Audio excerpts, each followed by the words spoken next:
It's been 2 weeks and I've been wearing my Zyrosen hair system.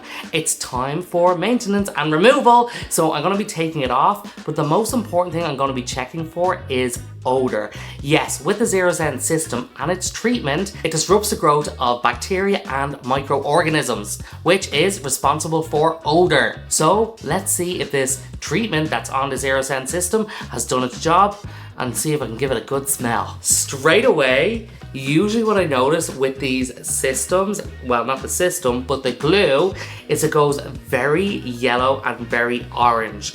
What I'm noticing here, actually, it isn't as orange or yellow. And there is no smell. It smells like nothing, which is a good thing. So there is no odor. God, did I ever think I'd be making a video sniffing a hair system? No, I didn't.